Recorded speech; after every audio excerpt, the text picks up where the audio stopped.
पुष्पांजलि मेंसवेयर का एक और प्रतिष्ठान दूल्हा हाउस कंप्लीट और परफेक्ट वेडिंग कलेक्शन की हो गई है ग्रैंड ओपनिंग।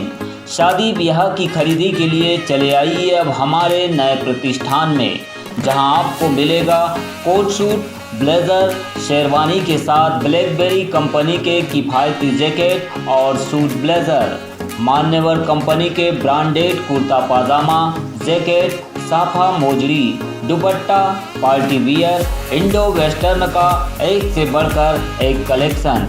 हमारा पता है दादाबाड़ी स्कूल के पीछे इतवारी बाजार के पास बालाघाट। संपर्क करें 9425138551।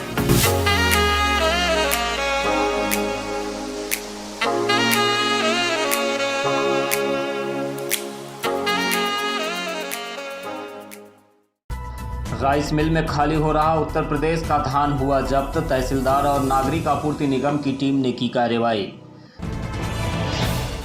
मरार माली समाज ने महात्मा ज्योतिबा फुले पुण्यतिथि पर किया सरेखा चौक में माल्यार्पण। किरनापुर क्षेत्र के बेलगांव से वन विभाग के बुलंदस्ता अमले ने छापामार कार्रवाई करते हुए पकड़ी 109 नग सागौन और पिजा की चिरान। और आदिवासी मजदूरों को अब तक नहीं हुआ है कूप कटाई लाइन कटाई का भुगतान, नायब तहसीलदार लामता से की गई शिकायत।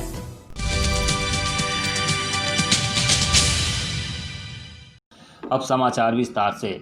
भरवेली थाना क्षेत्र के मानेगांव में तहसीलदार, नागरिक आपूर्ति निगम और पुलिस की टीम ने देर रात संयुक्त रूप से कार्रवाई करते हुए यूपी के धान को जब्त करने की कार्रवाई की है। संयुक्त टीम ने ट्रक से लगभग 675 कट्टी धान जब्त किया है, जिसमें से कुछ माल गोदाम में खाली हो चुका था। इस वजह से गोदाम को भी सील किया गया, वही ट्रक को भी थाने में खड़ा किया गया है। बताया गया कि एक राइस मिल संचालक के द्वारा यह धान बुलाया गया था, लेकिन उसके यहां खाली न होकर मानेगांव में किसी अन्य व्यक्ति के गोदाम में धान खाली किया जा रहा था। अभी ठीक 7:30 बजे के आसपास मुझे फ़ोन पर अज्ञात व्यक्ति ने फ़ोन करके बताया कि यहाँ पर बाहर स्टेट का आया हुआ धान खाली किया जा रहा है। और उस सूचना के आधार पर नागरिक आपूर्ति के जूनियर नागरिक आपूर्ति अधिकारी में और हमारा थाना प्रभारी भरवेली, हम तीनों वहाँ पर पहुँचे तो मौके पर पाया कि ट्रक से एक ट्रक जो यूपी से आया था उससे धान निकाल करके एक व्यक्ति है मानेगांव के, उनके कैंपस में खाली कराया जा रहा है। और पूरा जो धान है वो लगभग 675 कट्टी पाया गया है। 450 से 500 कट्टी धान उनके कैंपस में खाली कराया जा चुका था और बाकी का जो धान की कट्टियाँ हैं ट्रक में पाई गई थी। चूँकि मौके पर हमने पूछताछ में बताया गया कि उनके मौके पर कोई भी दस्तावेज उनके पास नहीं थे, ना बेटी थी, और इसीलिए धान को संदिग्ध मानते हुए हमने ज्वाइंट रूप से उसको जब्ती की कार्रवाई की है। और जो ट्रक है वो जब्त करके थाने में खड़ा किया गया है।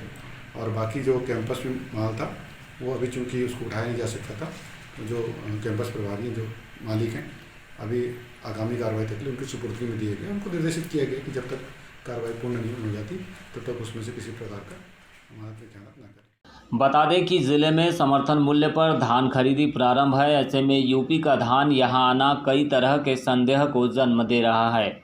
जानकारी के मुताबिक अन्य राज्यों की तुलना में अधिक वाजिब मूल्य मध्य प्रदेश में धान का किसानों को दिया जाता है, जिसका लाभ बिचौलिए और मिलर्स उठाते हैं और अन्य राज्यों से घटिया या फिर सस्ता धान लाकर साठ-गांठ करके यहाँ बेच देते हैं या तो मिलिंग में इस्तेमाल कर लेते हैं। इस मामले में भी इसी तरह की संभावना जताई जा रही है।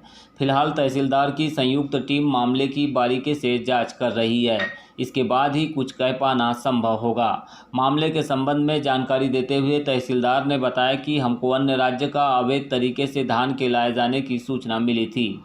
पूछताछ करने पर किसी भी प्रकार के दस्तावेज उनके पास नहीं थे। इस वजह से धान को संदिग्ध मानते हुए जब्ती की कार्रवाई की गई है। उनके बयान भी हमने लिए हैं, तो कल कार्रवाई करके प्रतिवेदन कलेक्टर महोदय प्रस्तुत किया जाएगा। और उसके बाद जो भी अगर गलत पाया जाएगा तो निश्चित रूप से दंडात्मक कार्रवाई होगी। और इसके माध्यम से आम जनता की तरफ मैसेज जाएगा कि बाहर के जो इस तरह के खराब धान यहाँ पर लाए जा रहे हैं, अगर लाए जाते हैं तो हमको जैसे जानकारी मिलती है हम बिल्कुल उसको जब्त करेंगे, पकड़ेंगे और जिला प्रशासन के द्वारा बिल्कुल कार्रवाई की जाएगी।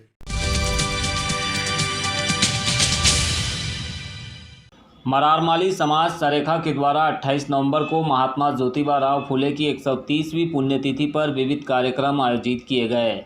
सुबह 9 बजे महात्मा फुले चौक सरेखा में सर्व समाज की ओर से माल्यार्पण कर उनके योगदान को याद किया गया। तो वही 11 बजे से मंगल भवन सरेखा में मंचीय उद्बोधन का कार्यक्रम हुआ। इस मौके पर समाज के प्रतिभावान छात्र छात्राओं को पुरस्कृत भी किया गया। गौरतलब है कि महात्मा ज्योतिबा राव फुले एक महान भारतीय विचारक, समाज सुधारक थे। उन्होंने महिलाओं और दलितों के उत्थान के लिए कई कार्य किए थे। ज्योतिबा फुले भारतीय समाज में प्रचलित जाति पर आधारित विभाजन और पक्षपात के खिलाफ भी कार्य करने के लिए जाने जाते हैं। आज कई संगठन उनके विचारों को लेकर देश भर में कार्य कर रहे हैं। इसी तारतम्य में सरेखा में भी यह आयोजन कर लोगों को उनके योगदान के बारे में बताया गया। माल्यार्पण किया गया है। पंचालय में कोई 5 महिला है उनके द्वारा, और उसके बाद नीचे सब तैल चित्र पे श्रद्धा सुमन सब ग्रामवासी समाज के सभी वर्ग के लोग यहाँ पधार कर श्रद्धा सुमन अर्पण किए। उनके लिए बहुत बहुत धन्यवाद। और इस महात्मा दमाही जी सभी समाज के, सभी यादव समाज, लोधी समाज, सिंधी समाज, सरदार समाज, हम जितने भी सरेखा में निवासरत हैं सभी समाज के कार्यकर्ता, सहयोगी, प्रतिनिधि सभी ने श्रद्धा सुमन अर्पण किया है। इसके बाद महात्मा फुले हमारे पंडाल की में जाकर के वहाँ प्रतिभावान छात्रों को महात्मा ज्योतिबा फुले जी की 130वीं पुण्यतिथि मनाई गई है। सर्व समाज के द्वारा सरेखा चौक में महात्मा ज्योतिबा फुले, माता सावित्री फुले जी को माल्यार्पण किया गया सर्व समाज के द्वारा, और रैली के माध्यम से महात्मा फुले भवन सरेखा स्कूल से रैली, और उसके बाद महात्मा ज्योतिबा फुले की जो बताए मार्ग पे चल रहे हैं उस संविधान के एक एक पुस्तक भी बांटे जाएंगे बच्चों को, और बच्चों को पुरस्कार स्वरूप एक पढ़ाई के से आगे जो बढ़ रहे हैं बच्चे उन लोगों को पुरस्कार राशि भी दी जाएंगी। किरनापुर वन परिक्षेत्र के ग्राम बेलगांव में सर्च वारंट के तहत 4 घरों में विभागीय टीम ने छापामार कार्रवाई करते हुए सागौन एवं बीजा प्रजाति के 109 नग इमारती लकड़ी के चिरान को जब्त किया है। वनव्रत उड़नदस्ता टीम के द्वारा मुखबिर की सूचना के आधार पर इस कार्रवाई को अंजाम दिया गया, जिसमें बेलगांव निवासी सोमा पिता हीरालाल, सहजलाल पिता तुलाराम, रामेश्वर और जागेश्वर पिता बाबूलाल को आरोपी बनाया गया है। कार्यवाही के बाद जब्त वनोपज को परिक्षेत्र कार्यालय किरनापुर सामान्य को सुपुर्द किया गया। इस कार्यवाही में उपमंडलाधिकारी, वन क्षेत्रपाल प्रभारी, उड़नदस्ता, वनपाल, वन रक्षकों का योगदान रहा।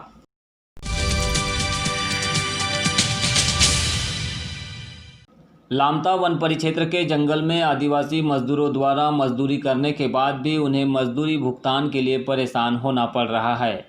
मजदूरी न मिल पाने के कारण कोरोना संकट काल में इन मजदूरों की आर्थिक स्थिति खराब हो गई है।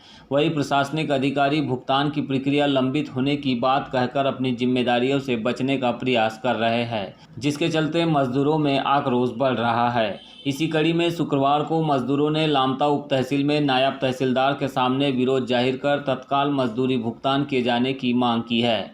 वहीं उन्होंने जल्द भुगतान न होने पर वन विभाग के खिलाफ आंदोलन करने की चेतावनी दी है।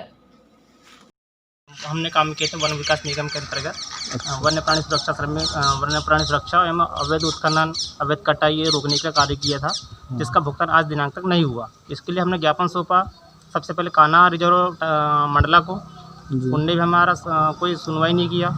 फिर हमने सेकंड ऑप्शन हमको निकला कि हम डीओ साहब को सौंपें, तो संभाग अधिकारी महोदय को हमने ज्ञापन सौंपा, तो उनने भी हमारा पेमेंट के बारे में कोई हल नहीं निकाला। तभी हमने फिर अब सोचा कि जनसुनवाई में दिया जाए, तो जनसुनवाई में दिया, कलेक्टर महोदय को दिया, तो फिर भी हमारा